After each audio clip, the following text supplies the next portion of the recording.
Yo, all media entertaining, baby. Welcome back to the channel. Today we have a very special episode for y'all today, man. I appreciate everybody for tuning in. We have a truly special guest joining us on the podcast today. With a career spanning over 36 years and counting, he is one of the most talented and versatile actors in the industry still to this day. He's known for bringing a wide range of characters to the screen, showing his depth and his skills and his profession. He continues to raise the bar for what we can expect from a true performer. Ladies and gentlemen, Reginald Brumman Ballard. Yeah, what's up? How you doing, my brother? How you Hey doing? man, you say you supposed to have some serve sandwiches for a brother. I like treating you, brother. Man, it's good, man. I mean, I'm still maintaining, man, doing what I do and happy doing it, man. So, you know, I'm gonna keep on going until the lights get flicked off in my brain. Right. I understand that, man. Well, I want to start this off by telling you, man, I thank you for taking the time out, man. It's a pleasure and an honor to be speaking to you today, and I really appreciate it, man. Oh man, thank you, man. Appreciate you, brother, for Yes, having sir. So, me. let's start from the beginning, Reg. Can you tell us where you from, born and raised? Born and raised Galveston, Texas, man. Home of Barry White, the Jack Johnson, the Galveston's, giant. That's where I come from, man. A host of top athletes. So, my school produced more professional athletes than any other school in the state of Texas. Oh, And wow. yeah, that's where I come from, bro. That Dang. that dirty water is a island, man. So they call that dirty water. I was just about to ask. So it's in a small town. You said it's like an island. It's a small island, man. South about 40 miles south of Houston. You only go across. You come across the ferry or you come across the bridge. Two Mm. ways in. There you go. Man made it out of a small town. Yeah, man. Yeah, man. We do it up down there. Like I say, Barry White came from there, and the first black heavyweight champion of the world, Jack Johnson, came from Galveston, man. So, we got some pro athletes, man, NFL players. Um, I mean, we have everybody that came through Galveston, man. Right. Yeah. That's what's up. Do you have any siblings? I had a sister. She died at 38 years old, man, of breast cancer. That was my only sibling. My Rest in peace to your younger sister, sister. bro. Yeah. Dang. Sorry to hear that, man. Oh yeah. And how was your childhood growing up? Man, let me tell you something. My childhood, man, was like heaven. If I had a choice to die today and go to heaven or go back to my childhood, I think I'd pick going back to my childhood Mm, because I had a great childhood, man. We didn't have much, in far as money and material things, but my mother always made it seem like we had more than the world. mm. Kool-Aid to us was like a treat. Cereal on Saturdays was a treat because we ate real breakfast every day. Right. The bacon, eggs, pancake, grits, and all biscuits. And we had cereal. That was like a delicacy to us, man. So we only ate them on Saturdays. So my childhood, growing up, man, playing, in the streets with friends, and man, it had abundance of fun, man. That's what it was, my childhood. The only thing is, my dad, he left when I was 6, and it seemed like that's when the fun started. So I don't have no regrets. When people say, man, I ain't have a dad, I ain't grew up with a dad. I never use that as an excuse, man, because to me, I seen him fight my mother a lot, but when he left, man, that was like good. I was like, man, I never ever went searched him out.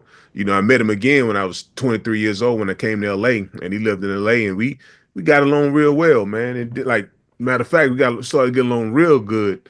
And 2 weeks when we started getting in, calling each other and talking, and he died. 2 weeks, right when we started getting, to know each other real good, but he left, man, like when I was 6 years old. I mean, I never ever like seek him out, look for him, or ask him for anything. My mother never asked me anything. I was cool. So, like I say, my mother raised us, man, my sister and me, and We was independent. She raised us to be independent. I could sew, cook, clean, whatever whatever they think a woman's supposed to do. My mother taught me how to do. So I mean, I know how to hem my pants. If I have a hole in my pants, I know how to sew it up. Survival skills, baby. So basically, you had a real strong black mother Yeah, man, bro, and grandmother, and and grandmother. grandmother. We all live with my grandmother. My grandmother kids, like my aunts and uncles, and they kids, and me and my mother, and her kids. So we all lived in one big house, 37th Street in Galveston, Texas, man. And everybody ate every day. Mm. We never missed a meal. And I They mean, made it happen. she made it happen, man. They made it happen. They made it happen. Yes, yes. I don't have no sad stories of, because my dad wasn't around, and I turned out like this, and nah, I ain't had that. I ain't had that problem. Right, right. Well, that's good to hear, man. Yeah, That's yeah, good to hear. Did you play any sports, Reg? yeah, man. I was a 5-star athlete, man. I was blue chip athlete, football and track. In Galveston, like I say, the best athletes come out of Galveston, man. I was at that time in 1984. I was the best that came out of Galveston. Mm. And had scholarship offers, man, all over the country. I could have went anywhere to play football, but I never got off of them a HBCU school. They didn't come after the top athletes back then for some reason, because I guess they figured, they were. I would have gave Grambling a chance. That's when they had Eddie Robinson, Coach Robinson over there, but they didn't come after me. But all other schools, D1 schools, had like 2 boxes full of letters, man, and ended up going to SMU. And that's where we got the death penalty, man, in '87, the big scandal. They got a story on us right now on ESPN called 30 for 30, Pony Excess. And it's about the SMU scandal in '87 where we got hit. You'll see me on there. We got hit with the death penalty. We the only school in NCAA history that received the death penalty. That's illegal recruiting violations. They took our whole program because they say we was getting paid.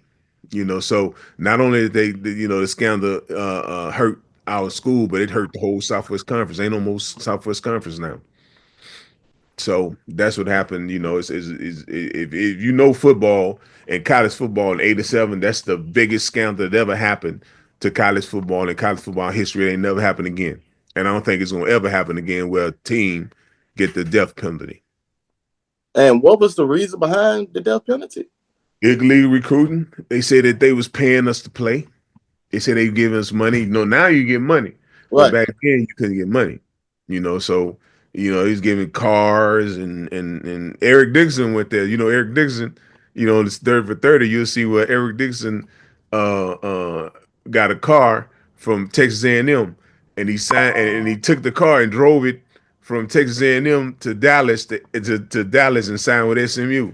And SMU and Texas A&M couldn't do nothing about it. What they gonna do? Tell? Dick was cold, baby. Dick was cold with him. Oh man. Yeah, yeah.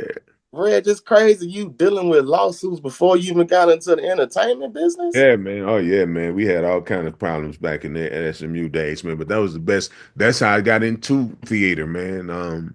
I needed 3 hours of transfer, so I took a acting for non-majors class because I knew I wanted to be an actor since I was in the 4th grade. My first Bruce Lee movie. I'm a big Bruce Lee fan, I dog. You see see. behind me, I see. right? And so I needed 3 hours of transfer at the University of Missouri. And I took acting for non-majors, man. I excelled in the class, and I went to Missouri and majored in theater. And met Professor Clyde Ruffin, Black Theater Workshop over there, man. Did play Soldiers Play, and I got part in Raised in the Sun, and you know, ended up going to California. True story, man. I told my friends in Missouri, I said, "Yo, I finna go to Hollywood, hang with Stallone and them." I said, Mm. "Next time you see me, I'm gonna be on TV, man." I left and went to Hollywood. The first movie I did was Stallone, and the next time I seen him, I was on TV. That's how it went down, dog. That's how it went. Man, that tongue speaks some words, man. Yes, sir. Yes, sir. Yes, sir. um, but back to your college days. What position did you play? Linebacker. Linebacker. Inside linebacker. That's what the Wow. bullets fly, baby. That's where That's the bullets fly, baby. And your boy was loaded. My chamber was loaded. I'm picking up what I you putting bring down, the Rich. wood, boy. Bring the pain, baby. Believe that. Right. Man, it's crazy. Okay, is anyone else in your family in the industry? No, man. My son is a jazz pianist, man, and my daughter she works for Universal Music Group, Def Jam, Hmm. A&R. Yeah, yeah, that's she do. So they not basically in it, but they in it. Right. Yeah. Okay, My daughter okay. love music, man. Her name is on the CD covers of a few rappers and singers, man. So yeah, Okay. A&R Carnett, she do all that. Okay. That's what's up, man. Keep guiding them kids, brother. Oh yeah. Um, I know you was talking about the Stallone movie. My question was, what was the very first role you landed? Was that it? The very first row speaking part was a TV show called Trials of Rosie O'Neill. Hey, I already it's in my notes. I thought it was Yeah, so yeah. hey, yeah, I'm on Yo, you already that. know. We gonna get to that. I just thought it was Yeah. something Now, else. I now just that thought Long movie was the first, you know, my first taste of being around, actors and stuff, man. That was the first thing that I okay. did. Yeah. Okay. You can tell my notes a little different, huh, Ray? Yeah.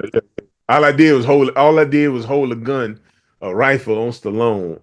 That was my only part in the movie, man. Yeah, it was a rifle on him like that. But you told your friends you was gonna be Oh next to yeah, Stallone. exactly. I said And it happened. I was going to hang with Stallone now. And the first thing I did when I got out of here, man, was a movie with Stallone, man. That was crazy. That's I said, crazy. next time y'all see me, bro, I'm gonna be on TV. Next time I saw my man, there, man, I was already on Martin. That's crazy. We're gonna get into that as well. Yeah. Okay, do you remember your first piece of good advice from someone in the industry as you were just getting your feet wet? Um, nah, not really. I don't remember the first. That's a good question. That ain't never been asked me before, man. Dang, no. Whoever gave me some good advice in this business, come to think of it, huh? Uh, I wanna say, but I don't wanna knowing I look, don't listen, bro, know. I'm really a fan of you. So I knowing your don't work, know. I would say somebody, but I'm gonna let you Go ahead, man. Cause I don't remember. Let me see. Bernie had to tell you something. Who? Bernie, Oh well, Bernie, man. Shoes. you Bernie. see that? Hey, Yeah, man. whole Bernie, nother man. story. Bernie used to give us all kind of man. He used to tell us about his stories, man. His how he was in the business, man, and we used to listen, and it's funny because some of the things that he believed, I was already doing, you know, um, like I believe in family, man. I mean, I'm not out every night. If somebody want to find me, man, they know where I am every day, sitting Right, right here in this spot in my house with my family. I love family, love taking trips. And Bernie was that type. Bernie wasn't no Hollywood dude, man, that hung out and did. Bernie wanted to be in Chicago with his family. And this, I was already doing that kind of stuff, so that's why we clicked pretty good, man. Bernie was like uh, a breath of fresh air, man. oh, 'Cause I know. you don't see a lot of entertainers in Hollywood that's like that. That's like yourself. When you come across some man, that's like a rare thing because it's like ain't nobody trying to put no pressure on you to do this or do that, and you don't feel like you gotta be a special type of person to be around that person. Just be Right. yourself. Be Right. yourself. That's how Bernie was, man. Were there any movies, shows, or celebrities that sparked your interest as a child to get into acting? Yes, one it was Bruce Lee. That was my first dude, man. I mean, when I seen the first Return of the Dragon, man, I wanted to be like Bruce Lee, man. I wanted to do kung fu movies, and but my favorite actor, man, when I seen Taxi Driver, boy, with Robert De Niro, man. When I seen that movie, man, Mm, I was like, man, that dude is on another level, man. When he came, I mean, he basically played three different characters in the movie without you even knowing that he played three different characters in the movie. You know what I'm saying? I mean, with these Travis Bickle, the regular taxi driver, then he became like a mentor to the girl, then he became a vigilante. You know, it's like that movie right there, man, changed me when I look at. I think every actor should watch that movie once a month Mm. just to get their chops right. Just once a month, just to watch that movie, Taxi Driver, dog. That's With Robert De Niro. Robert De Niro, man. He one of my favorite actors, man. Okay, well that answers one of my other Yeah. questions. As a kid, I wanted to, when I seen that Taxi Driver, man, I still watch the movie to this day. Go back and watch that, man. I mean, that man was brilliant in that movie, man. Mm. Okay, okay. All right. Now we're gonna get into your work. The Trials of Rosie O'Neill, Yeah, starring Sharon Glass. You played a bailiff. What was the? You played a bailiff, right? yeah. Okay. What was the most interesting part of playing a bailiff in a courtroom setting? Interested to me, that was my first movie that I had, the first TV show, first thing on screen that I ever got to speak words. I said, she's sitting down. Is ready. That's She all waiting on my two lines. you. No, that was it, man. That was it. And man, I was so excited, man. I was calling. That's when we just moved to LA. And I was calling my aunt. My wife was at my aunt's house. I was calling my aunt. Say, yeah, I finna get ready to go on. Finna get ready to go on. And they was like, okay, do good. So I got in there, and that was it, man. Trials of Rose O'Neill. That was my first speaking part. Was that your first part in a uniform? First part ever. I had to do well, you got to have your union card, your SAG card, in order to be an actor. In order to get to speak in a character, to speak on film, and then you have to, you know, to speak on film, you have to have your card. To get the card, you got to be in the movie. So mine was like the first thing I did was Trials of Rosanille. I was an extra, but I was supposed to be a stand-in for Tommy and Tommy Ford that was on Martin, but I didn't know Tommy at the time. Martin, that was before he did Martin, so I was supposed to be his stand-in in a movie called I Love You to Death with River Phoenix, Kevin Kline, and Trace Ullman, right? Mm-hmm. I was supposed to be Tommy stand-in. Stand-in is when you stand in front of the camera and they put the camera height on you and adjust you before you wouldn't bring the real act in. He already they already have him lit and everything. So I was doing that for Tommy. I was just standing up there, and Tommy didn't show up. Mm. Tommy didn't show up that day. And so the director came over, they came over to me and say, hey, so I started doing the scene. I'm stand up, and then they started shooting, right?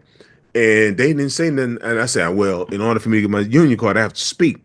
So I just started saying something. I just started saying, I said, hey, only thing they could do is tell me to shut up or go home. I say, they can't put their hands on me. I say, the only thing they do is shut up or go home. Because I didn't want to do that junk no more anyway. I don't be no extra no more anyway. So I started talking and talking and stuff and talking. And next thing I know, man, they came over there and gave me a contract. They say, sign the contract. I signed the contract, got my union card, man, that day. And that's how I started. That's basically how I really was able to become an actor because of that movie. That really paved the way for me, man. And then find out later when I did Kid and Play, I know you're gonna bring it up, Class Act. When I did that, I met Tommy. And me and Tommy was talking on the set and stuff. Man, we was talking and just having fun. It was before Martin. We was talking and laughing. And I said, yeah, man, I got my union card because I did this movie one time. This actor's supposed to show up and he didn't show up. And he was like, yeah, what movie, man? I said, movie called Love You to Death. He said, yeah. He said, I was supposed to be in that movie. I said, yeah. I said, you the dude that didn't show up? He said, yeah, I didn't show up, man, because I was doing Harlem Nights. I got a better part. And that's how I got my union card because Tommy didn't show up for work that day, man. And I stood in for him. So you said every actor. How does the union card work? This is my first time hearing of But this. you have to get your union card. You have to be a union actor to work. So and it's like a catch-22 situation, man. You have to be in a movie and speak lines in order you forget your card. And in order for Mm, you to be in a movie and speak lines, you have to have your card. mm. So sometimes, man, it's situations where you can just get your card. Like somebody might put you in the movie just because you're good, and they like you enough to say, okay, yeah, well, you did it, you made it, and they'll give you, you could go to the Screen Actors Guild and say, I did this part right here, and you get your card that way. So Union. you being a man of going with his gut feeling, being blunt, speak his mind, really is what got you the green card. Just going with it. Yeah, yeah, got me my union card, my SAG card, Screen Actors Guild, and because like I say, the only thing they could do is tell me to shut up or go home. I could deal with that. As long as you can't put your hands on me, as long as you put your hands on me, I'm good. You can tell me to shut up and go home, or that's nothing.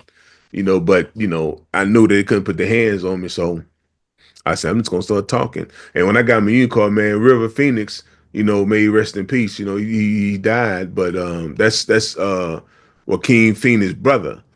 Mm. He was more happy for me than me. I mean, he was coming outside, man, congratulations, Reg. Man, he hit me on my arm and stuff, man. He was like congratulating, man. He was one of the most coolest dude that I met in the game outside of Bernie Mac, man. I mean, he drove this. It was like an old white Camaro, man. It's all beat up. He used to get in through the window. I mean, this dude was like a big time actor at the time, and then, Humble. and yeah, humble dude, man. He was happy for me, man. He was like this hit me on my arm and hugging me and say, man, congratulations, man. And it was a trip, But that's how I got it, man. Yeah, that love, that type of love is very rare nowadays. Yes, sir. Yes, sir. In this business. Um, okay. True Colors, a 90s American sitcom surrounding the middle class generational family dealing with life issues. Can you tell us how your character came about with this role? True Tyrell? colors. True colors, man. My uncle took me to that audition. And when I auditioned, man, he was sitting out in the where they tape at, Mm-hmm. and in the audience section, and he was laughing. Man, you hear the people laughing. We got out. He said, "Man, you got that part, man. You got that part." I said, "You think so?" And by the time I got home, man, I had got the part, and that's when I first met Carl Payne. Cole, Mm-hmm. Carl Payne, Carl, man. Me and him did like 4 episodes of that show together, man. And he had just moved from New York because he was doing, the Cosby Show. And I used to have to pick because come from New York, you don't have no car, you don't drive. Mm-hmm. I used to pick Carl up every day to take him to the set, man, every day. Ain't offered me gas money one time. Oh, that was a real friendship. Yeah, yeah, man. We cool. We been friends ever since, man. We So do that shows together. that already answers my next question, because what I was going to say was that you guys were on this show together, and this was a show that aired way before Martin. So you guys did create a friendship. Oh yeah, yeah. Before Martin, we knew each other before Martin. Right, right. And The we was people. like me, him, Claude Brooks, Adam Jeffries, man. We was all I knew all them dudes before I knew Martin, man. Yeah, me and Carr, we like I said, I knew him and Malika, his wife still today. I used to have to, like I say, pick him up I had a new Hyundai Sonata. I like, man, take up and ride, man. I thought I was balling, dog. Red, you got a photograph memory? Oh yeah, man. I remember a lot of stuff, I dog. could tell. Yeah, I Okay, got. how is it working on multiple sets with a recurring co-star? Oh man, it's you know almost every show that I ever done, I always got invited back, man, from the Parkers and Bernie and Martin and Carolina and the City. Every show that I ever done, I always got called back to come work again, and Right, it's a blessing, man, and it was fun because you knew the people, you got a relationship with them, and you didn't go into the set, not knowing and feeling, like a stranger. right, So right. the only time I ever felt like bad on the set was the Days of Our Lives, man. I did the episode of Days of Our Lives, man. I ain't like that, man. You felt like you was out on the island by yourself. nobody really come up and talk to you. It's like straight from one scene to the next scene. They get it moving and go. They don't like stopping and starting over and all that stuff. They just like going, and it's funny how you see it. You go one set and then the next set right next to it, the next set right next to it, and you don't meet the actors until they get ready to come out to rehearse with you right quick, and then go right to the set to do the scene. I ain't like soap opera.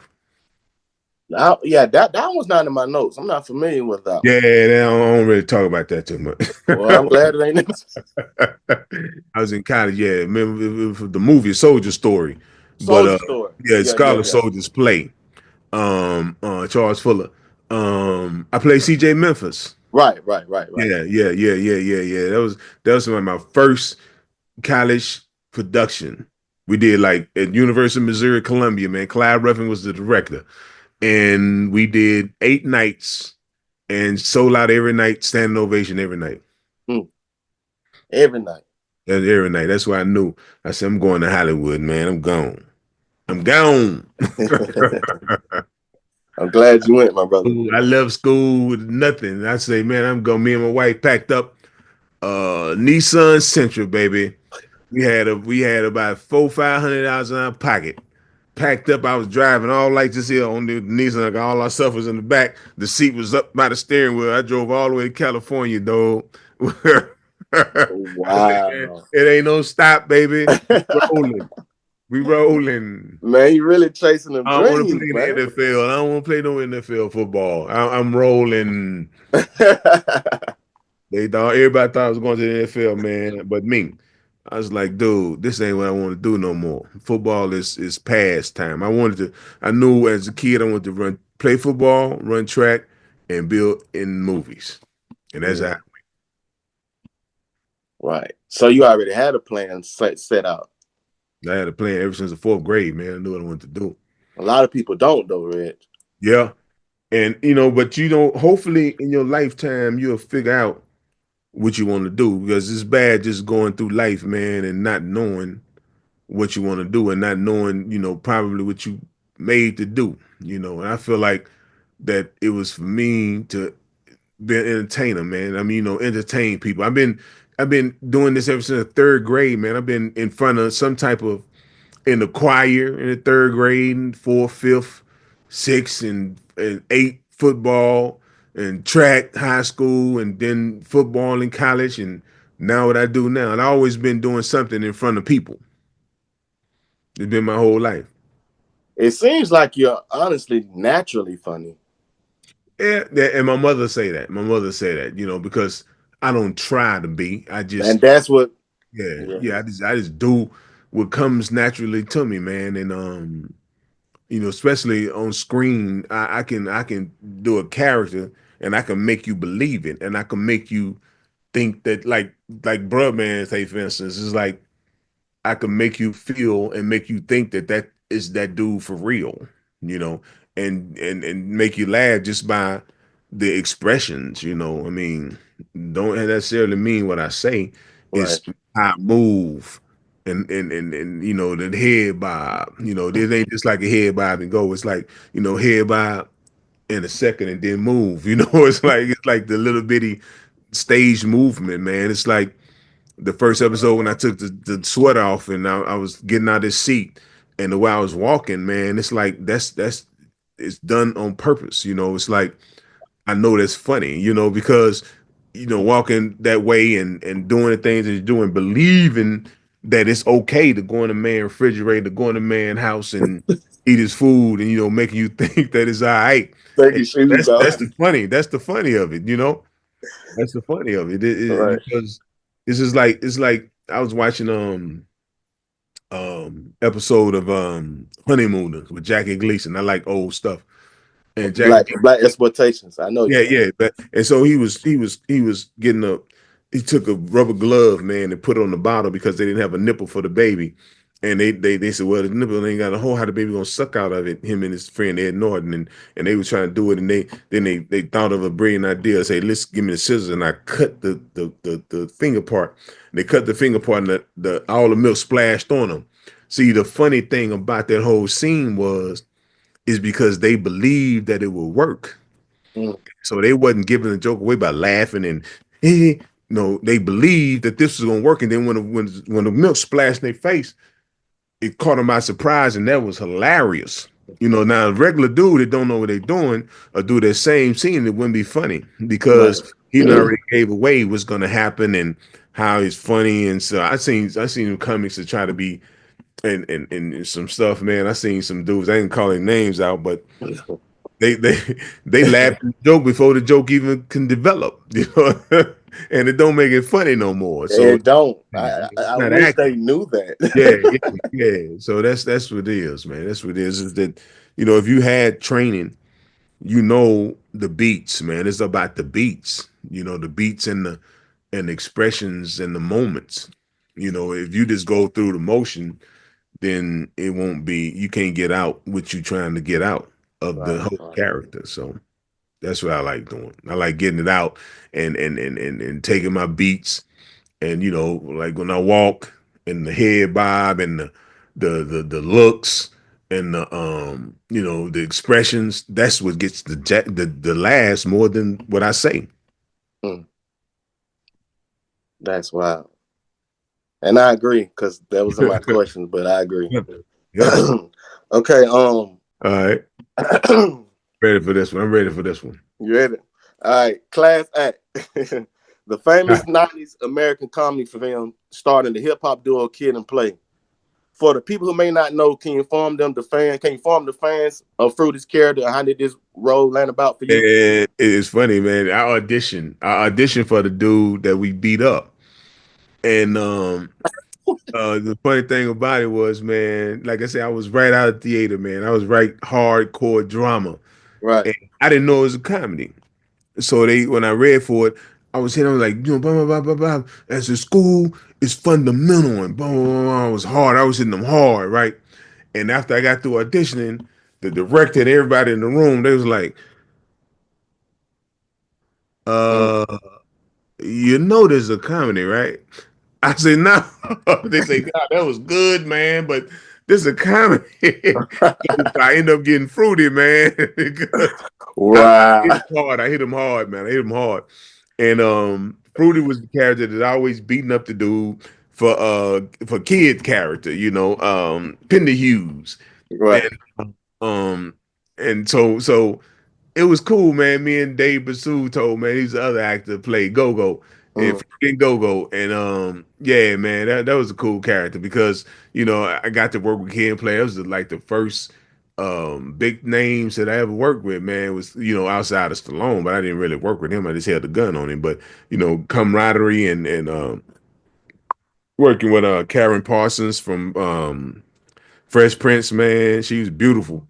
And I was like kind of giddy around her and stuff, gal giddy and tripping. But now that was a cool part, man. I loved working with Kid and Play, man. To this day, man, I see Kid, man, we still cool. He's still cool, brother. Always been cool, dude. That's good. That's good. That's what's up, my Yeah. brother. How much of rehearsal did you have to go to for that car chase scene? It's funny, man. I was just thinking about that a few months ago, man. I was Really? just thinking about it was a stunt man Yeah, doing yeah, yeah. stuff, man. So the stunt man, I want to do it myself, but But we can't tell if it's a I stunt know man you or not. can't really tell. You can't really Yeah. tell. Yeah, stunt man did that, man. So I ain't have to rehearse none. I just was when they showed the camera part on me, I was just doing lines, and the rest of it was all stunt man. Oh, okay, okay, Yeah, all okay. that stuff. Yeah, yeah. All right, Reg. Let's see how I'm gonna do this one. Okay. With this film having such an awesome cast, from yourself to Kid and Play, Tommy from Martin, Hillary from Fresh Prince of Bel Air, like we just said, Dougie Doug, and many more, were there any scenes that didn't make it into the final cut that you wish they had stayed in? Now you know what? Almost every scene I was in made it, so I was cool with that, man. I was like, wow, I was surprised to see myself that much on screen. Yeah, Right. first time, man, and the movie turned out to be like a cult classic. I didn't expect that. I didn't expect that to be. It's like I know you're gonna talk about this. I didn't expect Men's Society to be a hit. You know, Mm, that's another character that I auditioned for another character and got that character. mm. Man, it seems like God just been with you, man. Yeah, man. Yeah, in men's society, man, I auditioned for O Dog. I, Auditioned s- for O Dog. I Yeah, seen that on flag. I do my yeah. homework, bro. Yeah, you think that? Yeah, man. I did for that. And but shoot, man. I mean, couldn't nobody, man. I mean, shoot, the Rens, man, ate that up, man. I mean, couldn't nobody did it better than him. I Yeah, mean, the red fake. yeah, he ate that junk up, man. But yeah, I had an audition, man, and Hughes Brothers was like, they liked this, they liked it, man. It's like, wow, we got to get you somewhere in here. And that's when I was on the front porch, saying, get a little nigga a drink. Yeah. Right, right. Yeah. um, from Class Act, did you get to collaborate with any co-stars from this movie outside of the film? Tommy, me and Tommy, man, me and Tommy, I knew Tommy, man. Like I said before, we did Martin, and that's the only dude that I really, hung out with. I mean, me and him loved electronics, man, and Mm, when the first little portable VCRs came out, the bitty eight is like a beta type thing you could carry on the plane, man. And mm, he had one, so he took me to his man who hooked him up, and that got me one. So me and Tommy always was like real cool with it, man. We was real cool with it. okay. Yeah, he was Um, house and chill, and then Tommy had an elevator in his crib, man. Then I was impressed. I'm like, an dang, you got an elevator. elevator in your house, man. Dang. And Yeah. this back what 90s? Yeah, this is back in the 90s, dog. Dang. You got the elevator to the crib. Ooh, Then ooh. you walk in the house, man. You go to the living room. If you want to go upstairs, just walk right onto the elevator, carry you right upstairs, man. Yeah, Man, rest in peace to Tommy, man. yeah, man. Okay, Reg. A Different World, the American sitcom television series, and the Cosby Show spinoff. Can you tell us, please, how you landed a role in the show created by the great Bill Cosby himself? Man, it's funny because they was looking for me one day. Somebody told me, man, they're looking for you on Different World. I said, oh yeah, I went up there and auditioned, and man, they didn't get in the part. And man, it was cool, man, because I got to work with Billy D. Williams, man. And you asked me about advice, that an actor gave you. He didn't give me the advice, but I watched him.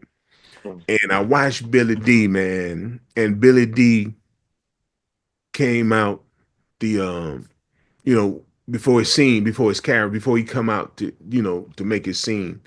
He would always stand in the back. He never come in front of the audience in the beginning. And then when he mm, come out make his surprise, man, and everybody go screaming for him. And I mm. learned that, and that's what I used to do with bruh, man. I never used to come out in front of the audience. And I got that from Billy D. Williams, man. That You was can't be answering questions I haven't asked yet, Reg. oh, okay. Well, yeah, I like these kind of because you just go. You ain't got to be, it ain't scripted the way you got to do. But on that show, man, I met Leslie Uggams, man. And I remember her from a lot of movies from the 70s, like I'm a black exploitation movie fiend. And she me and her talked in the back, like, outside the trailer, man. We sit in the back, man. We just talking about our sons, because her son had asthma. I believe in my son have asthma. And we talk, man, I learned so man, that woman man, put so much knowledge in my head, man. This telling me about, how it was when she was came up as now she's still acting to this day. And about this the business, man. We just sitting down talking and she, man, amazing, man. Just laughing and talking with somebody that I grew up watching, man. And Billy D. Williams, I remember watching in elementary school, they used to take us to the library to watch Brian's Song.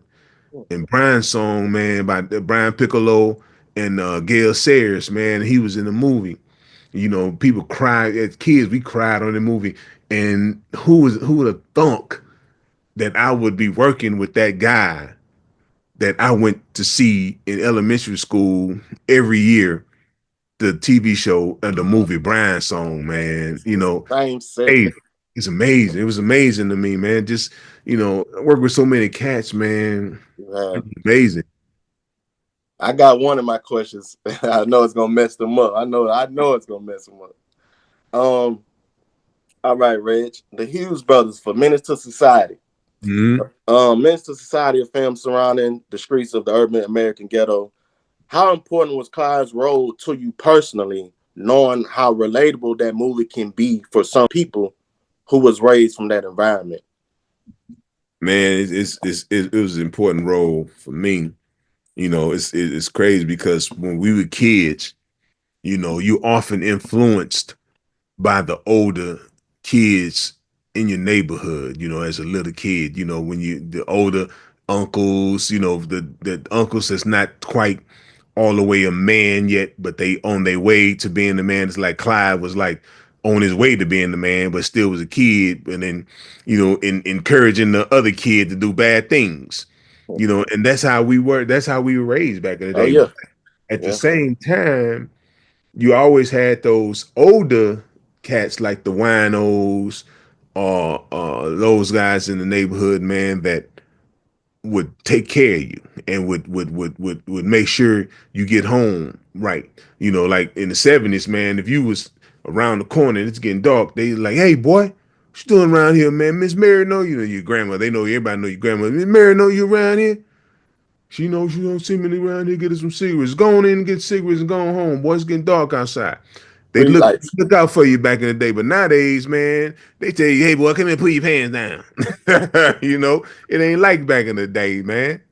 Back in the day, they make kids. I mean, you doing something bad, they might get you, man, before your mom. Then they'll call your mama and tell your mama what you did. Then you're gonna get in trouble again when you get home. So, you know, this character Clive was something like that dude. Yeah, yeah, go and get a little drink. You know, let him see that this ain't for him. You know, that's basically what it was. He said, "Oh, that's nasty." I'm laughing now. Yeah, uh-huh. You know, uh-huh. So that's that Clyde was, yeah, Clyde was one of them dudes that is important in the hood. I give you got everybody like a Clyde in the That's true. hood. That's true. Yeah. Gotta let the Lumos know this ain't what you think it is. Ain't what you want, boy. This ain't what you want. Might look good, but nah, Yeah, man. yeah. I wish I Um, wasn't put up in there. Yeah. all right, Reg. Sister.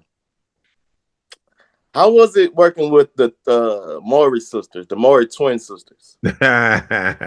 Oh man, they was cool, man. You know, they was all little kids back in the day, man. I mean, Right. Marcus Houston, he was on the show episode I did, man. I remember one day I walked around, I was looking around, man. He couldn't find Marcus and one of the twins, right? I look up in the rafters, man. They way up, climbing way up in the top of the thing, man. I'm like, what the hell they doing up there, man? What they was doing? I don't know, man. This is like exploring, I guess. Oh wow. Yeah, the way up there, man. I'm like, what the hell going on around here? But that was Oh a my cool little goodness. show, man. I mean, I had fun in that show, man. You know, sister, sister. Right, right. How did you land that bouncer club on the road? Oh man, it's just another audition, man. Another audition. When you used to go in to audition, now you audition on camera. You know, you gotta send the tape in and stuff. But you know, back then you go in front of the director and the cast director, you could show them what you got. You know, Mhm. yeah, I usually like that better than these putting this junk on tape type stuff. Right, right, right. Okay, okay. Um, Malcolm and Eddie, Reg. Ah, The American sitcom starring Michael Jamal Warner and Eddie Griffin. You played a linebacker for the Kansas City Chiefs. yeah, Um, and on this episode, Mr. T was a big fan of yours. yeah, yeah, yeah. How was it working with such an icon like Mr. T on this episode? And man, it was funny as hell working with Mr. T. Mr. T, I almost made you break character. yeah, man. He one of the most funniest dudes, man. He another cool dude, man. Mr. T is like, man, he another breath of fresh air, bro. I mean, Mr. T was eating a big old bowl of cereal on the set, man. Mr. T, like the big old Jeff Robodine thing. Then, man, I remember one time they asked him, man, Mr. T, you want to bring your jury, or you want us to use your jury, man? You use my jury, bring my jury, man. Use your own jury. You know what you mean? You want to just go ahead and use your jury. Man, I think he called his mom. Let me talk to his mom. I mean, Mr. T was like, man, he's cool, man. I'm working with Bro Man, working with Bro Man Day. And I'm like, man, shoot, I'm working with Mr. T, man. What you talking about? Working with Mr. T, man. He picked me up, man. He picked me up with his bare hands, man. Because it was a scene he had to pick me up. I was like, wow, T strong as his mug, dog. Right, Picked me right. up like it wasn't nothing, man. That was cool. Man. That was cool, man. I forgot about. I work with so many people, man. I'm sometimes You think about have, all the bro. dudes I work with, man. Yeah, hey, Yeah, you gotta go down memory yeah, lane sometimes, man. yeah, yeah. So he did make you break character, or almost. Oh yeah, man. Miss D, how you rolling, man? Yeah. Miss D, how you rolling? Yeah, he funny dude. Just being around him, you know. I mean, like I say, he walking around the set like he at home. You know, the Mm. flip flops on, man, eating a big old bowl of cereal, and that wasn't even in the show. That's just behind the scene. Oh man. Um, Before I get to the next question though, Reg, just off my observations, man, I want to salute you for being able to bring your earlier college profession into your acting, like, Mm. because that role you was a linebacker. Yeah, yeah, sure was. I was a linebacker, man. How was you able? That's smart. How was you able to perfect that? Oh man, shoot. That's just I mean that was close to home. So it's easy. It's easy playing stuff that's close to you. You can really identify with that, So I knew that's I knew what too. I did the same thing in what I forgot the other show I was in. I was like a football player. You was like you y'all were a football team in True Colors. Yeah, True Colors was another show what I did with Kadeem Hardison. Forgot this show. Kadeem, I think Tommy Davidson was in that show. What is this show? Between Brothers. Mm. Between Brothers. I played a football player that had a good image, and I wanted to tarnish my image because I got tired of being a nice guy. I wanted to be a bad guy, so I had women around me and stuff. And Kadeem was like, "Man, that's not you, man. You not like that." So it's easy to do stuff that you know. But that was show called Between Brothers, man. I think Al Heyman was the exec producer of that show. Okay, okay. Yeah. All right, Reg. Martin. Bruh Nah, man, bruh man, bruh man. For starters, how did the name come about? that's it. Because when I auditioned, it was called Brother Man. And Benny Richburg was he was the writer of that episode. And Benny Richburg told me that he couldn't come up with a name in time. So he just put Brother Man down and he was gonna come up with a name when he turned the script in the next day. But when I went in audition and said Bruh Man, he said, "Oh, that's the name right there."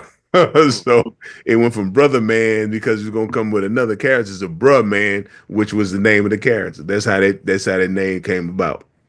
Oh wow. Yeah, it wasn't even supposed to be that. But in Texas, we used to say, "Bruh Man, yo, bruh man, what's wrong with you?" Or something like that, and that's why I just brought that to it. So And you basically brought your own street right. knowledge to it. Oh yeah, man. That's what Martin said. Martin said, "Man, everybody else came in here was making it too Hollywood. And Mm. you came in and put that flavor in, man. I like that flavor, and that's how I got the part. Mm. Yeah, because That's what's up. words. In Texas we played our words, man, and we like laid back in Texas. We say, hey, man, if it don't get done today, it'll get done tomorrow. So that's how we are. So I brought a little Texas flavor to it because Eileen Knight, who's the casting director, I did it one way. She said, "Can you do something a little different?" I said, "Okay." Then I just went into that, man, and she took me across the street to meet Martin and the producers. They was sitting in the room waiting for me to audition, man. They was sitting there with their head attached to the side, looking like gangsters. And I said, "I'm finna get them, man. I'm finna get them." And I hit them with the four fingers, and man, they was in there rolling, dog. They was rolling when I was talking, and I got the part right on the spot, man. They came back and told me that, they had me and other dude outside. They said, "You got the part." And I was like, wow, I never got a part on the spot before. Right. Yeah, yeah, Congratulations to that, man. man. Okay. Where did the idea come from of your favorite lines, "You can catch me upstairs on the fifth floor, but with four fingers." I did the four fingers in audition, but I did like that. I did like that. Say, bro, man, from the fifth floor. Right.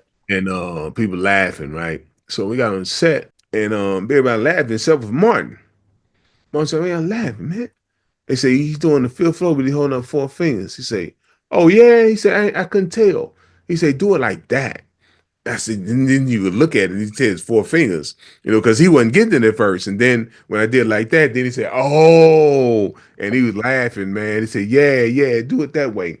And that's how it came about, man. That's how the fifth floor and the walking and the walking accidentally, tell you the truth though, the walking, I tried to walk slow that episode, the first episode when I was the boxing part, when he told me to get out of his chair. I know I said one thing earlier, but the walk, I was walking slow so my mother could see me on TV longer. Mm. That's why I was walking slow. And Tashina Arnold, who played Pam, she said she was just crying, laughing. Did y'all see the walk? Did y'all see the walk? And it wasn't a walk to really be funny, even though I tried to make it funny because I wanted my mother to see me. But the walk came about because Tashina thought it was hilarious. Then I just started walking like that. Oh man, gotta make mama proud, bro. Yeah, yeah, yeah. That's what it was, man. Well, my mama would say, being this is like on being on stage, man. You got to be in your light. So, in on TV, you gonna be in your light. But I wanted my mama to see me in the light. I Nothing wanted wrong with my that. You sister. I deserve wanted it. her, my sister, to see me walk across that screen. Right, right. Where did the concept of Birdman using the window instead of the door come from?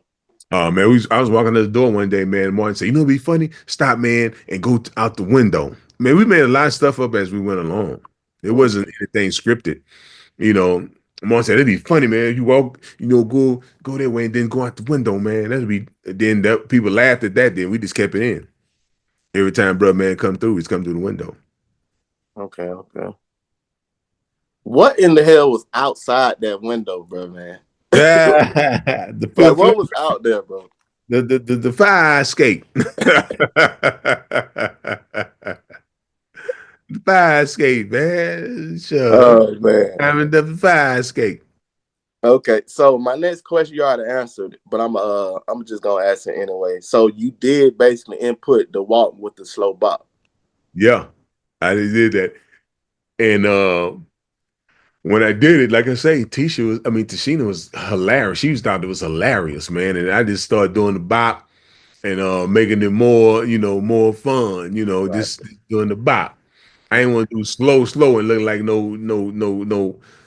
old school slave or nothing like that. So right, right, brother man kept it cool, I had to put the bop in. There you go. right, right, right. That's right. Okay, okay.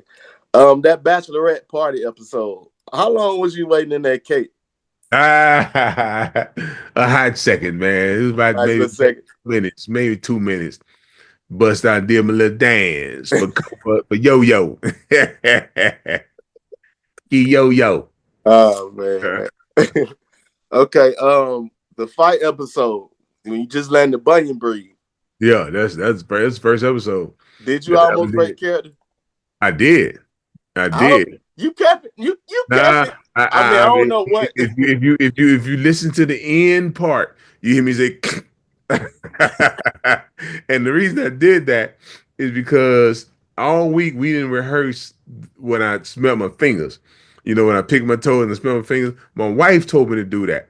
I said, Mm, it'd be funny if you like smell your fingers. So we didn't do it the whole time. And then I waited till we get in front of the audience. And when we take that, then when I take, and you can see Mark when he go back up, he's trying to hold his laugh in, and I'm doing like this here. When I'm doing like this there, I was stopped from laughing, man. I was holding myself from laughing. And then at the end, when the audience quiet down, you give me the. So when you go back, you check it out. But I put it back. but I'm saying you kept it coming with your Yeah, I lines. put it back together. I put it back together. Yeah. Yeah, I didn't totally lose it. but you can hear me break that laugh in. Listen, the body language. When I seen you throw Yeah, that hand up, yeah, yeah, I said he about yeah. to. Yeah, man. I had to lay back. So yeah, just letting the bunion break. I just Oh stay in man. Wisconsin, man. We redid that scene. Oh yeah. Yeah, last weekend before last. Okay. Um. Okay. Now going back to Malcolm and Eddie in the opening scene of the Malik Hayden episode, you was getting your order taken by the waitress, right? Mhm. And one of the items you ordered from the menu was a sandwich. No, hold on. My apologies. A sandwich. Oh, really? Now is that your staple? Yeah, that was Stable Bruh, man. Cause this Sam. two whole different shows. That's I know that's a staple because um that's what I do. I mean, Texas, that's what we say. You make me a sandwich. Remember when them sandwiches, man? So that's the bruh man staple right there. Okay, okay. Sandwich. What does bro man like on his sandwich? Sandwich. Ah man, shucks. Whatever I can get on that bad fella. That ain't gonna that ain't, that ain't gonna put no fat and clog my heart up. Oh man. I hope it's some nice little fine thighs could go in there too. No, for sure. You know what I mean? Yes, sir. This man off the chain. Oh, All man. right. The Martin's on the Move episode. When you and Martin was selling them Whitney Houston t-shirts, that photo of you that was on the shirt, was that a pre-taken photo from your past, or did you take that for the Nah, episode? I think they just found it, then they put it together, man. Oh, As they did, or did they put a wig on me? I don't even remember. But I know people selling them shirts right now, man. I need to get paid for that junk, man. They selling shirts and stuff, and I'm like, wow, we finna start selling them myself. right. You better start selling them bad fellas. They getting paid, man. That was that was dope though. The witty hunting, man. Selling t-shirts with the bro, man running with the slow bob, baby, running with the slow bob. That was cool. That was cool episode. I like that episode. Yeah, that was good. That was a I like good that one, man. one. I like that one. All right. The Suspicious Mind episode about Martin City plan being stolen. Oh man. Bro, man, the note I left for you up under the bathroom sink. Nah, Please give us the story behind this one. it was the bathroom sink. Another thing we say in Texas, man, get out there, get out the bathroom. Man, that junk we did that too, man, in the play that I did in Milwaukee a couple of weeks ago. Oh Uh, yeah. Brother man need love too. But yeah, man, that was one of my best episodes, my favorite episodes, man, because that was right off of New Jack City, and they're doing the New Jack City remake, and when I came, get the note, it's like, man, if you hear Martin, he said when he said, man, that's the stupidest shit. He basically said that's the stupidest shit I ever heard. Gotta listen. Did you listen? He said, "Man, that's the stupidest shit I ever heard of." look like look like he got so deep into the scene, man, it slipped. It almost slipped out. I think they probably like cut a little part of it though. But oh man, we had so much fun, man. We used to be seeing times, man. We just was in it and just going, just winging it, man. Just winging some of it. A lot of that stuff was made up as we went along. It wasn't even written down. Mm, You can't write the words that I used to say anyway. I thought so. Yeah, you couldn't do that, man. Yeah, right, right. Did Martin have a live audience? Yeah, yeah, we had live audience. Bernie didn't. Martin did. Mm. Yeah, we had live audience on Martin. Oh wow. And the Yeah. reason why I asked because it was a few scenes and I forgot. Oh, you said Billy D. Did you take Billy D's appearance of what he was doing and bring it on Martin because it was a few scenes where you did come through the door, Yeah, but you had to wait to speak your line because the audience's applause. yeah, yeah. I got that from Billy D. Williams. Billy D. Williams never made an appearance until it was time for him to appear. Mm. So he never walked in front of the audience and the audience seeing him there. So I used to always stay in the back, so when it's my time to come out, they'll be give me some applause, and that's how they did it, man. So I always stayed back. So because if I would have been out in front, then they would have killed killed the element of surprise. Mm. Yeah, Mm. I understand that. How were you able to make such an iconic character on this show? man. Your guess is as good as mine, man. When I came in, and when I did, the audience they loved it, man. I mean, when at the first episode of the boxing episode, when I came at the end and did the hug and the bruh man need love too, and man, the audience went crazy. Martin said, man, you saw they was thumping, man. They was thumping out loud. They love it, man. They love it. He said, man, you know what? I'll probably bring you back, and he did. He brought me back on the show. Mm. Yeah. It That's was what's up. something that we didn't expect, man. I didn't know it was that big until my aunt, my aunt Jessie, she's from Texas. She came down for the Rose Bowl. They was having a Rose Bowl parade, and the school band, the kids, man, they saw me come through the restaurant, man. They went crazy, man. Then after I knew, I was like, wow, why are they acting like that? And that's when I knew that the character was a serious character. The people liked. And I Right, was at right. a club one night in Houston, and they announced that I was in the house. I didn't think nothing of it, man. I didn't think I was gonna get announced that I was in a spot. And when they announced it, man, everybody went crazy, man. I was like, wow. Then when I really knew is I had a friend. Her name is Jonelle Kennedy. She was on the Martin. I mean, she was on Fresh Prince of Bel-Air, and she invited my wife and me to come watch the episode. And because I knew her from college, and went in. When I walked in the audience, man, they all went crazy on the set of Fresh Prince, and then Will came out the back of the out of the dressing room, man. He was looking, and he came and gave me props, man. He said, "Y'all want y'all to give it up for the bro, man, from the fifth floor, blah blah with us tonight." And man, it was like that's when I knew the character was like big. Oh wait, so you walked on what happened? You was on the First Prince Yeah, set. yeah. My friend, this girl named Jonelle Kennedy, she Mhm. invited my wife and I to come to the set, because she was on the show that week, and we went. When I walked in, man, the audience went crazy, man. They just started clapping and saying, "Bro, man," and laughing, and then Will came out the back, man. He saw me and he came up to me, man, and said, "Y'all give it up." Bro, man, with us tonight, and blah blah blah, and that's when I knew. I said, "This must be big, big. This cat must be big, big." You got noticed. Another show's audience noticed you. Yeah, yeah, that was the cool thing, man. Then Will came and gave me some props. That was like real big. I was like, wow. Salute to Will, man. Yeah, no doubt. Will always been Um, cool. Will all the time, man.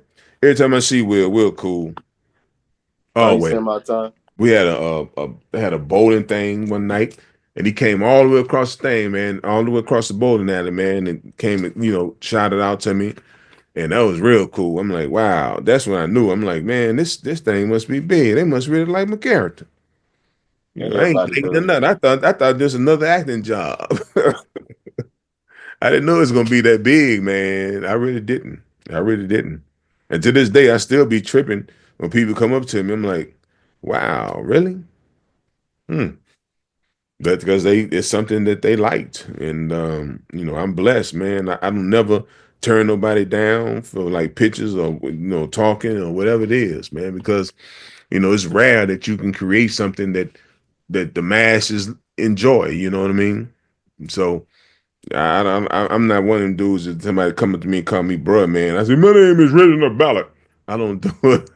Right, right, Like, oh, I appreciate it, man. Because I mean, that's what they know you as. They don't know you as and I rather keep it like that.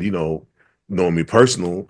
It's cool that you know me from something I did on TV because my personal life is totally different. right, Like on right. stage, man. When I do my comedy on stage, man, my friends that know me from high school, they laugh because they hear me cussing. They say, Hmm. dude, we never heard you cuss before, man. And they be laughing because I don't in my personal life. I never, use that kind of language, but I'm an actor acting like a comic. Look, Hmm. I start off as a comic. I act like a comic. I can act like a comic, make you laugh about 45, 50 minutes. After that, you better come get me. I might get discovered. So I ain't no comic, man. I'm an actor acting like a comedian. Right, right, I can act funny for a while. After that, hey, you might have to show me the way out. right, right. From a fan perspective, man, I think the uncontrollable love comes from the naturality of Come you on. not even trying too hard, like majority of the actors that we have and the Yeah. comedians that we have. Yeah, well, I try to make it as believable as I can. Right, right, If I can make you believe that I'm this character, then hopefully, what I mean, I've done my job right. So that's what I try to do, man. I try to just make you feel that you watching something that somebody could actually do. right. Actually, like this dude actually came into this man's house and wrote, uh stealing his food, going into the refrigerator, and you know what I'm Take your saying? shoes off. Yeah, take shoes off, and like it's all good. So, Can you share any interesting moments that happened on set from this show? oh man, sure. I can tell you about Dragonfly Jones. When Dragonfly Jones first came on there with Martin, Right. and he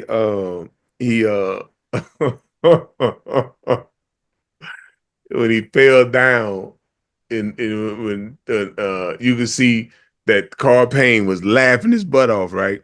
Because Martin got the prosthetic stuff in his nose, and when he fell, that junk went up his nose and he couldn't breathe.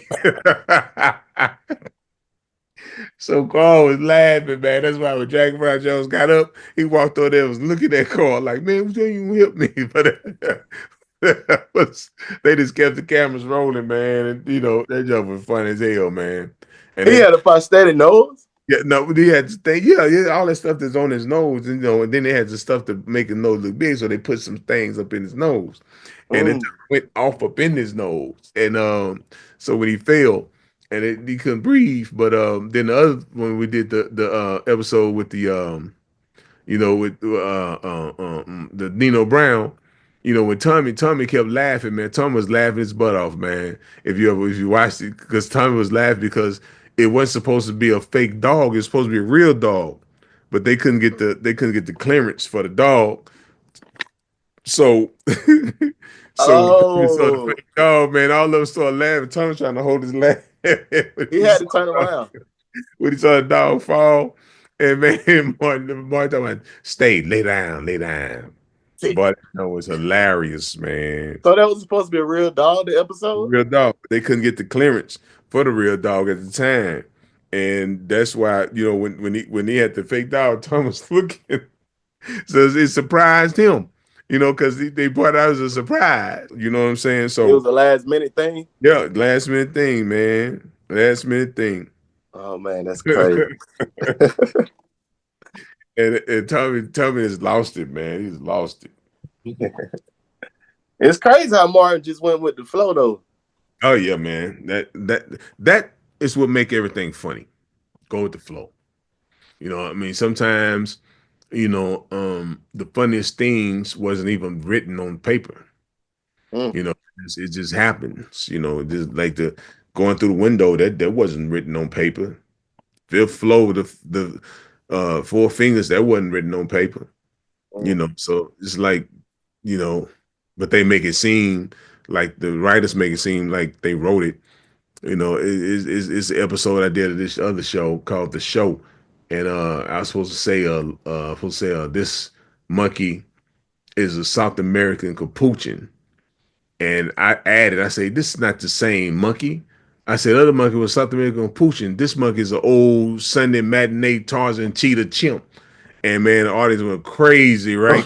and the writers wrote it, and so now they get the credit for it. And that sound like something you will say. Yeah, yeah, yeah, yeah, yeah, Wow, yeah, yeah, that's crazy. yeah. That That's how, happens often. yeah, man. On every show, man. When you see people bust out laughing, and you be like, "Wow, that was funny." Like sometimes when you see actors, I mean, when you see certain shows, man, and the laughter just bust out of the blue. A lot of times, man, that don't even be written in the script. It's just like I don't know. You might be too young, but like you remember the Warriors, the movie The Nah, Warriors. What you know? People say Warriors. Can you come out to play? Yay, I Warriors. Can heard that before. you play? Yeah. Well, that wasn't in the script when he had the bottles and he clapping the bottles together. Warriors come Oh, out to play. Yay. right. That wasn't in the script. He just the director say, man, just do something, for this time. And Mm, he started doing like that, man. Doing like that with the body. He said he found three bottles. And he said he's just doing it, man. Warriors. And that was a main thing in the movie. And it wow. wasn't even written down. It wasn't even written down. He just made that up. So you have a lot of things, man, that some directors and writers and producers let you make up things, but others like the Coen brothers, I heard that do movies, man, they like for you to go stick to the script. I remember I think it was No Country for Old Men. Do you I remember the seen movie? that. Okay, you remember when Josh Brolin was under that tree and he looking at the money, he found the money under that tree. When the man was dead. No, yeah, I think so. And he was Yep. under that tree and he said, hmm, like that. Hmm. He said that was the only thing that let him ad lib. Wow. In the whole movie that Wow.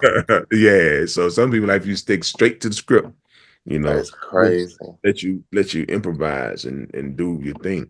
Right, right. Some actors, some of them can't read and they they make up a whole lot of junk. So that is true. Yeah, Wow. yeah, yeah. Dang. They are. How is that possible though? Well, it ain't that they can't read. It's No, that no, I mean, they not know how to read the script properly. yeah, that's what I'm. Yeah, So how can yeah, they recite the script? Like, it's yeah. They just they could read it, but they probably don't know how to interpret it and like say for instance, you might have a thing to say your name is John and my name is Reggie, and you might say, okay, John says, hey, come here. You'll say, John say, hey, come here. No, you John, dog. You don't read it like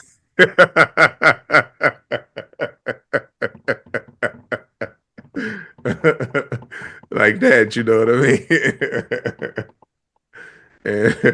and it'd be like that, dog. It'd be like that.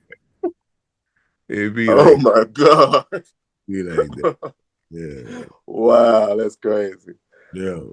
All right. All right, Red. So Def Comedy Jam, the legendary stand-up comedy series by Russell Simmons. First, let Mm-hmm. me say, man, I really enjoyed your stand-up. Good writing. Very No, funny. Okay, from your professional opinion, what are the differences that you notice performing live in front of an audience compared to being on a set that don't have a live audience? man, I love being live theater Mm, when I do live comedy. Live comedy, man, is very difficult. It's if you ain't got a stomach for it, dog, you can't do it. I mean, if you love entertaining, it's possibility, right. But if you just um out there thinking you can make somebody laugh, man, it ain't that easy. It's not that easy. But like for us live stand up, I mean the theater, I love doing live theater, man. You know, because it's right there, the audience right there, and you get immediate feedback, and it's so dope. But man, comedy, like I didn't start off as a comic, man. I mean, when I was thrust out in Def Jam because I had agents and they was like, yeah, you go do Def Jam. And he put me on Def Jam and Comedy View, put me on Comedy View. It's like I didn't actually do none of them shows. Tell you the truth, because I Mm, basically just trying to be an actor, but they put me out there, so I did the best I can do. And I like my Comic View better than I did my Def Jam, but they mm. they put me out and I did it, and it was cool. It was cool, but I would rather do TV, film, and live theater more than do I comedy. But comedy is was making me um able to sustain my life now. You know, Right, right. Making money on comedy, so I do comedy. And I Okay. give them all. I put it out, so it ain't something I'm taking for granted, because I don't do that. But I will never say that I'm a true bona fide comedian because Right, these dudes work at it and they write all the time. Man, I don't write all the time. I know how to rearrange jokes and I know how to uh, put new jokes here that make it seem like I have a whole new set. So, I know I do, but these real comics out there, man, the real dudes, they put it in, man. Like my man Tony Robinson and all them talent, out of New York and Freddie Ricks, these boys, man, these some funny dudes, man. They put time in to they game, man. right, right. Yeah, they hilarious, dude. That's what's up, man. Thick as Thieves, the 1999 American crime movie starring Michael J. White, and Alec Baldwin.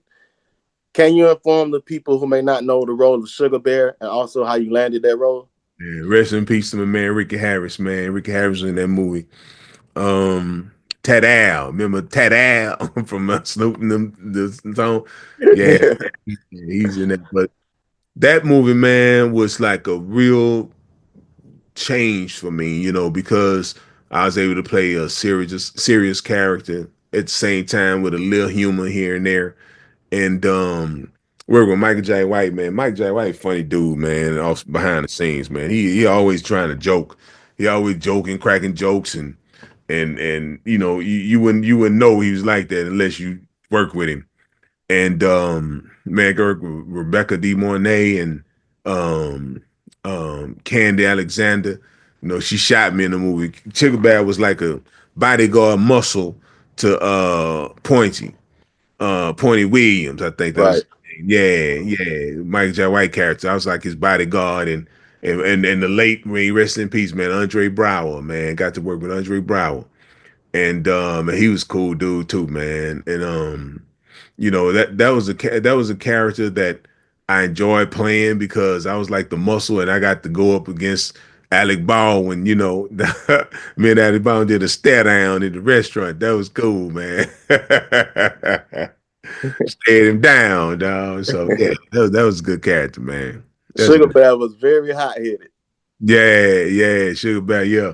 He didn't know how to control himself. No, sir. He was ready to take off That's anytime. right. That's right. That's right. That's right. All right, Reg, okay. One of my personal favorites, the Bernie Mac show. But before I get to my next question about the Bernie Mac show, I want to run something by you real quick. Now, I was doing my homework, but it says that your character's name on the show was the initials WB. But Hmm. from just being a fan of the show, I know Bernie calls you Big Fella. Did I Yeah. miss something? No, he just said Bigfoot, but it was really WB. That was the name of the character. But for some reason, Bernie always call me Big Fella because his friend that he was talking about, the real character, he called him Big Nigga. But so Mm. so he couldn't call me that on the show. So he said Big Fella. Yo, Big Nigga. So so that's what he did, man. And Man, damn Bernie. Oh yeah, my God. yeah, yeah. Best show I worked on, man, in my life. To this best show. Best All show right. by So far. listen, man. Working with one of my personal favorite comedians of all time. Literally. All time. Um, Me being a fan of Bernie, knowing how he was a real down to earth dude Right, with with high integrity and morals and principles. right. My question to you, Reg, is how was it being beside the king of comedy? Man, I tell people that when I worked on Martin, it was like I got my master's degree in Mm, comedy. When I work with Bernie, it's like I got my PhD. mm, Because Bernie, just being around him, you know, like Martin, when we shot Martin, we do the scene with Martin, and he's so busy, he go do something else, do something else. I never really got a chance to hang with him like that. right, right, Ernie, man, we get through shooting seven, man. We still around there talking, laughing, having fun. And by being one camera, you didn't have to do it in front of the audience. So we used to be laughing and talking and joking at the table. Then they say action. Then we start going right into our scene. Then they cut. We stop and go right back to laughing, joking, and talking. Bernie be telling us stories and when he first started doing comedy about what happened and all the things that's going on, man, it was just like, man, I was being tutored, by a master, a professor that had us laughing at his stories. And we used to go golfing and man, just some of the things on the golf course, man, like Bernie, man, to swing at the ball and miss the whole ball and ain't nobody laughing. Man, I'm laughing. I'm like, man, y'all know y'all just saw it. Burton laughing himself. It's like, so man, it was just, man, we had so much fun. I used to look at the clock. Like my uncle used to live with me, man. And my uncle used to look at the clock and be like, dang, man, I got 10 more hours. I got to be back to work. I just look at the clock and be like, God, dog, man, it's going to be 10 hours before I get back, man. Because I used to be wanting to get back, to have fun. I used to love on that job. That was like, that wasn't a job to me, man. That was like, just having a good time. right, right, Good time. We just make each other laugh, man. And working with my man Michael Ralph and Lombardo Boreal, man, we had fun. We had fun. And then, when it started getting to the point where Bernie, couldn't laugh and talk as much, that was kind of hard, man, because he used to have the lung thing, man, and he used to do a scene, and then he has to go into his dressing room and go back on to get on the oxygen and stuff, man. So he couldn't really hang with us that much, but sometimes, man, when you think about that, you get choked up, but he pushed through it, man. He used to push through it. I hated to see it, man, but he was man, Bernie was like one of the guys that in Hollywood that you love to be around. right, right, Cause he gonna make you laugh. He gonna keep it real, and he ain't gonna do nothing that's out of his character. You know what I'm saying? To try to get on somebody's good side. He gonna keep it 100. right, right. One time my elbows was ash. He said, man, bro. He said, man, you gotta get the potatoes right, man. You gotta get the potatoes right, man. I said, you talking about, man, your potatoes, man. They're all ashy and junk, man. Get your potatoes. Yeah, murder, man. I had something on my neck one time. I had my neck. He got access to do one day, man. I say, man, what's wrong with your neck? I know you're talking about me. I was like, come on, man. We had Sugar Shane Mosley on there one time. Sugar Shane Mosley, we all thought that De La Hoya beat Sugar Shane. Mm. And Bernie say, I'm telling him what. I said, you ain't gonna say that. He said, hey, Sugar. Hey man, De La Hoya beat you, man. So Bernie kept it real, dog. He kept it real. He kept, man. Man, he beat you, man. He be laughing with it though, man. But yeah, we had fun in that show, dude. I missed that, man. Yeah. I, Um, I've done that. That was my favorite. Me too, bro. Me too. Did you and Bernie have any other similarities besides the sandwiches? No, man, me and Bernie, man. Shoot, like I say, behind the scenes, our personal life, we pretty much the same, man. He was a family dude. I was a family dude. I didn't hang out. I don't hang out much, and he didn't hang out much, and like that, man. I mean, I'm always at home, man. I mean, I like being around my family. I like, taking trips with my family. I don't have nobody. I go out. I got friends that I golf with all the time, but we don't necessarily hang out. You Right, know. right. Yeah. Okay, okay. Um, man, listen, I don't want to get deep on you, man, but I really, this is a question, and I kind of wanted to ask. All right, so even watching you two on TV, I can tell you guys create a special friendship, even off camera, more like a brotherhood type of thing. Um, Now I'm just being blunt speaking. With all the weirdness that I know that's floating around in the industry, in the atmosphere, I honestly feel like you're the closest thing I'm going to get to talking to Bernie, bro. So I would just want to, can you just bless us with a couple facts that his fans don't know about him? Some cool things that Bernie might have liked to do. Man, Bernie, when he got him tell you something, when Bernie got sick, Bernie was he was supposed to do um Ocean's 11, Mm-hmm. the one that with Brad Pitt. Brad Pitt had broke his ankle, and Bernie was doing his own movie, his only first solo movie. Guess who? So Right.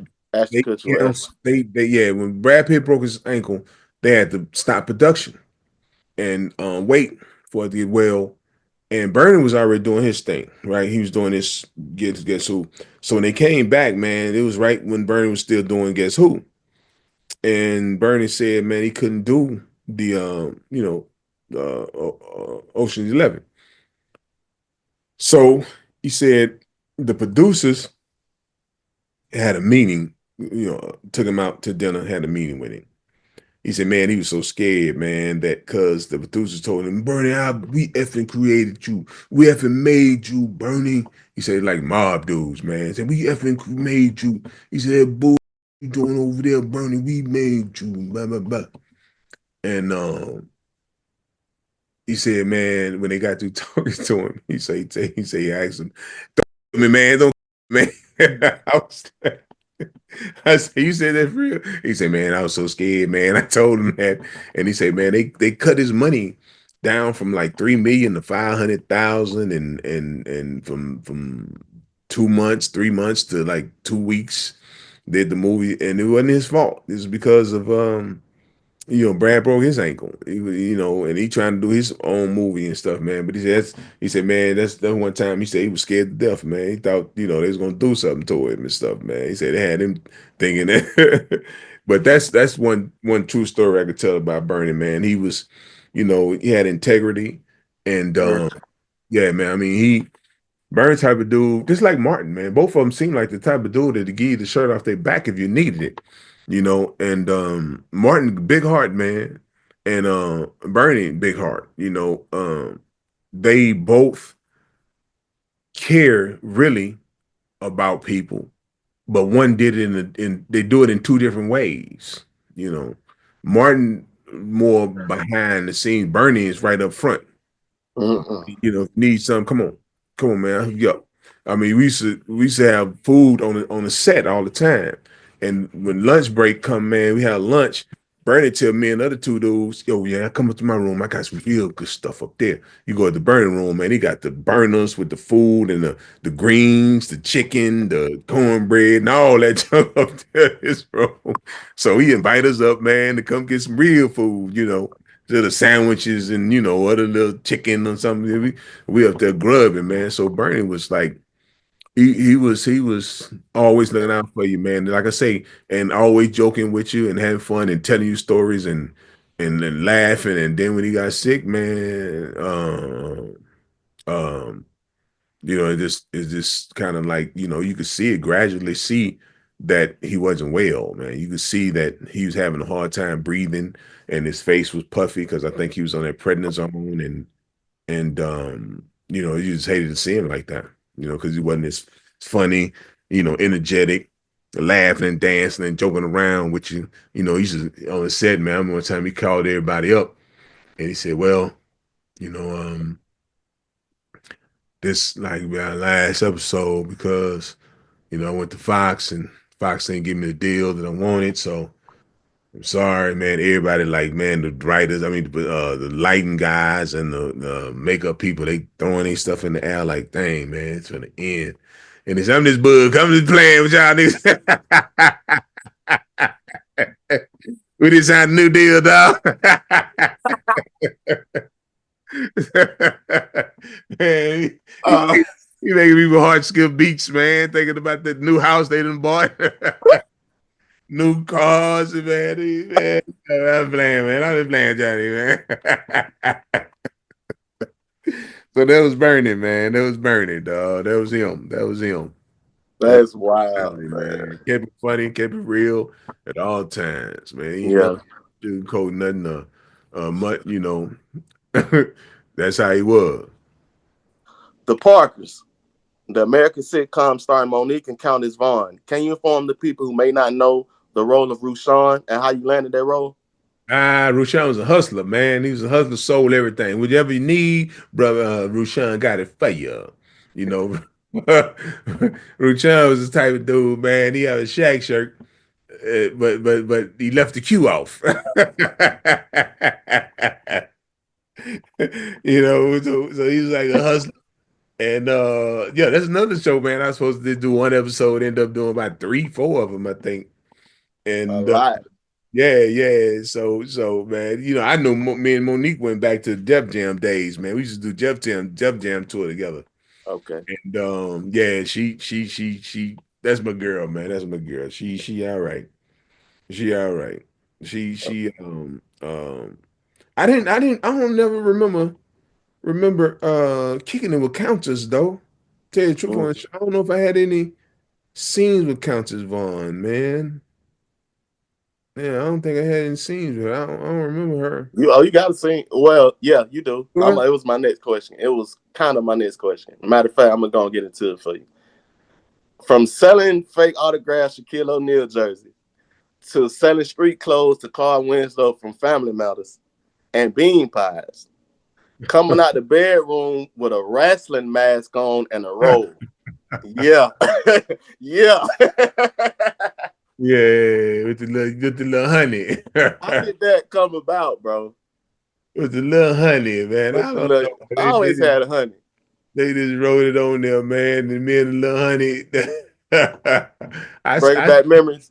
I seen her somewhere. Not too. It was a while ago. I think. I don't know. Was it the Marvin Union or something, man? I seen her, man. Say, you remember we did that? I said, yeah, yeah. Yeah, that was fun, man. I don't know how that came about, man, but he was just that type of dude, man. Rushan was like the type of dude. He had anything you needed, baby. The honeys, whatever it is, Rushan had it. What was people's reaction to Rushan coming out in a robe and a wrestling mask, They bro? on the set, they love that. I They could went tell. crazy. They went crazy, man, and they they laughed, man, when I did the little when I took it to the back and all that stuff and came out with the mask on, man, they were tripping on that joke, man. They loved it. They loved it. So that Okay, okay. was all good. All right, a few more, man. Disney Channel's Raven's Home, the That's So Raven spinoff. You were a club owner and a bouncer. Now, for the people who aren't aware of this show or who may not have seen it, um, is there a type of difference between a kid-friendly PG set rather than a normal rated R film set, or are Yeah. there similarities? Nah, man, it's like just like we did Bernie. The kids break for school. So Mm, they'll go to the room and teachers and stuff be on set, they do their thing. And um when you working on a adult, um I never really worked on something that they had kids on that was more risque type thing. right. Kids that I worked on, I've been sitcoms and they have schools for them, they protect them. And that's why I'm saying that's what the union for, the Screen Actors Guild, man. They make sure that kids are treated well, make sure the actors are treated well, make sure the actors eating on time.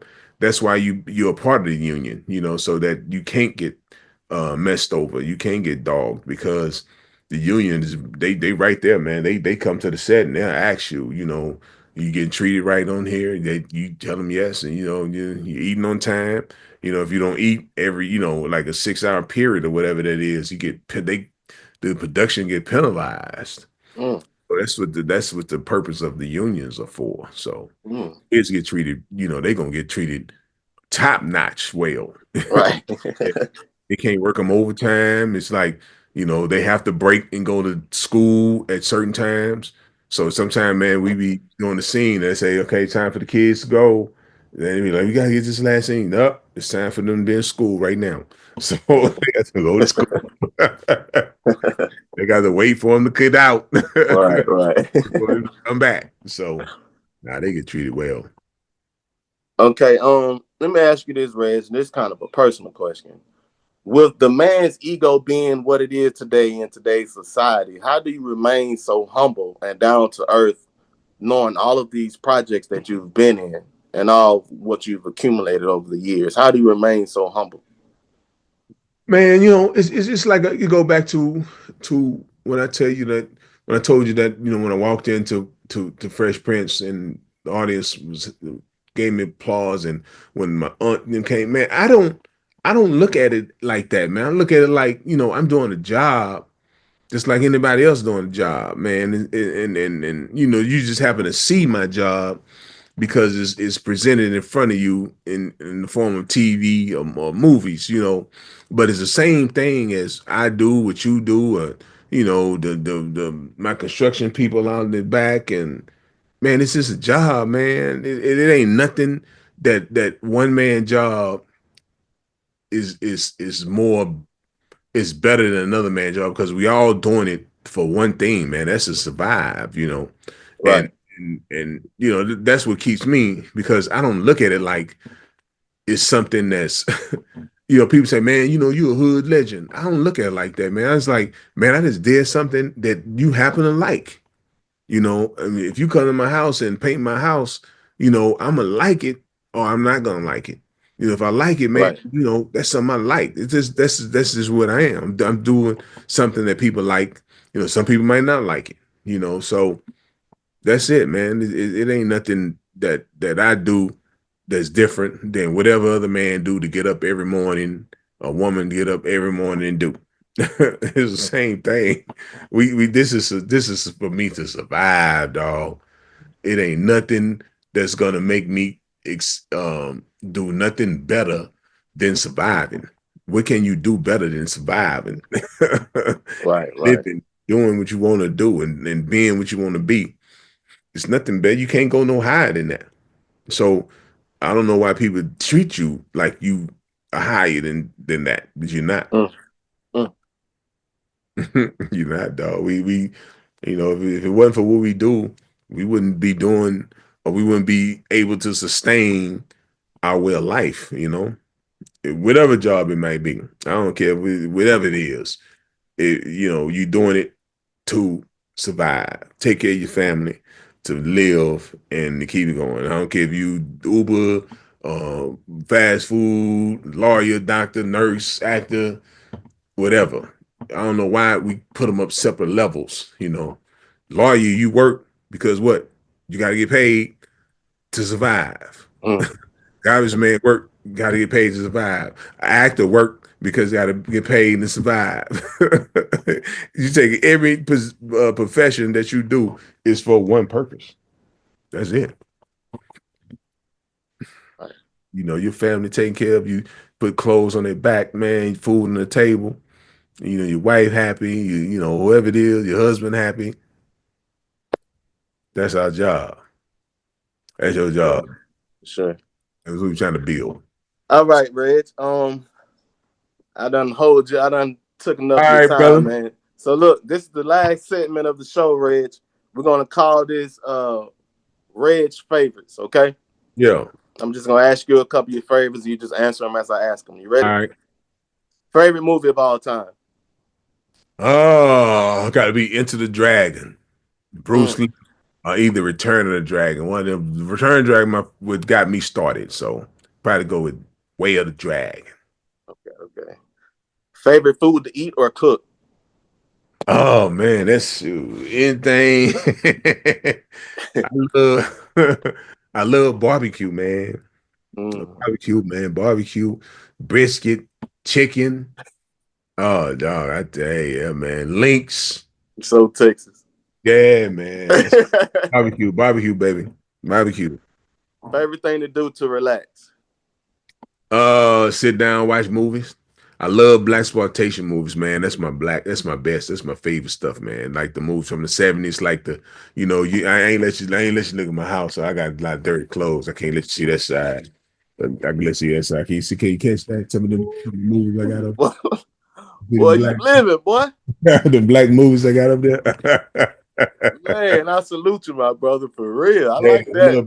I love black exploitation movies, man. I love them. I love the Blackula, Black Belt Jones, Uptown Saturday Night. Let's do it again. You know those are the golden You the know, movies. you Yeah. know I'm a '90s baby. What about the Jackie Brown, Coolie Highs? Does that matter? Jackie Brown was kind of like a throwback to the '70s movies, Oh, man. okay, Yeah, okay, Cooley okay, High, yeah, man. Cooley High was that's like a classic, dog. That's okay. classic. I'm, Mama. I'm getting, I'm getting there. Oh yeah, man. Man. I got so many. It ain't too many that I haven't seen or I don't own, man. I challenge everybody to say, man, if you can name 5 black movies that I haven't seen, I give you $100 on the spot. Mm. I remember one time I was at a track meet and Bernie Casey was a black actor from back in the '70s, you know, and I we was sitting next to him at track meet. And I said, man, I seen all the movies, man. He said, yeah. I said, if you can name, he said, okay, I'll tell you. He named this movie called Tick, Tick, Tick. And I never seen that one. He got me on that one, but I've seen it recently, though. I mean, since it was Jim Brown. Then he named another movie. Then he said, Cornbread Early Me. I say, man, you the one shot cornbread. You know, he was in the movie. He used to cop the shot cornbread. He said, yeah, Oh man. you know. Yeah. Okay. Favorite place to travel. Oh man, I love me and my wife, man. We love Hawaii, man. We love the north side, North Shore in Hawaii, dude. We go out there, man, and we have fun. You know, got the little rocky jump off of into the ocean. Oh Yeah. yeah. Oh yeah, man. We ain't never do it though, but my daughter did. You ain't gonna get me jumping off no rock in no ocean, but my daughter did that jump. She a daredevil. And what else? That we love Hawaii, man. We go to Hawaii every other year. And then we like taking cruises, man. We'll do a cruise one year, then the next summer we'll do Hawaii. So this summer we doing the cruise. Going to Mm, Dominican Republic and Aruba, man, on the cruise. mm. Okay. Okay. Yeah. Last one. Favorite comedian of all time. Oh man, sure. It's a toss up between Richard and Red Fox. Mm. I love, man. I watch my favorite TV show. You should ask me that. My favorite TV show, My bad, brother.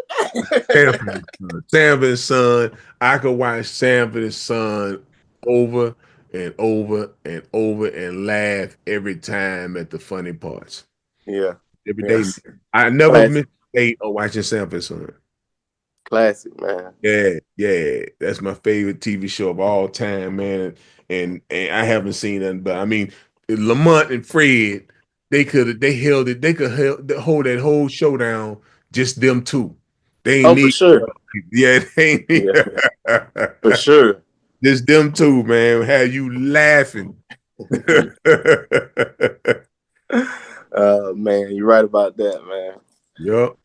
All right, folks. So there you have it, man. Ladies and gentlemen, we had another good special guest stopping by the podcast today. Reg, you want to tell the fans what you got coming up, how they may reach you? Yeah, I got we doing the play. We might take this on roll call. Bruh Man Need Love too. We just performed it in Wisconsin, Mm, Milwaukee. Yeah, Milwaukee, Wisconsin. So look out for that. It might be coming near you, hopefully, pretty soon. And that's about it, man. That's what I'm doing right now. You know, on the road doing a lot of comedy and we trying to we this new TV show we finna break into pretty soon. And it's called The Emersons. So I mm. finna get ready to go, do the reel for that, and we're gonna see how that go. So that's what's up. And they catch me on Facebook, Reginald Ballard, and Instagram, Brotherman_Fifth Flow. TikTok, same thing, Brotherman_Fifth Flow. Got some Okay, places okay. TikTok for you. Any shout outs, Reg? Yeah, man. Shout out to, all the upcoming, actors and entertainers that want to get in this game, man. I want to shout you out because, man, you're gonna be the next generation to make this country laugh in the midst of all this chaos we have now. And just keep on striving to be all you can be and be what you want to be. That's Right. it. Yeah. Okay, okay. All right, man. I appreciate you stopping by to taking the time, man. Good conversation, my brother. You brother. I appreciate your time. And that's All Media Entertainment, baby. Reginald Ballard, we out. All right. Peace.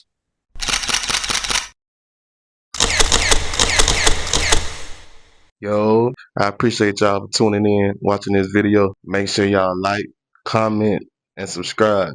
Positivity over negativity at all times. Y'all stay elevated, man. Love y'all. Gone.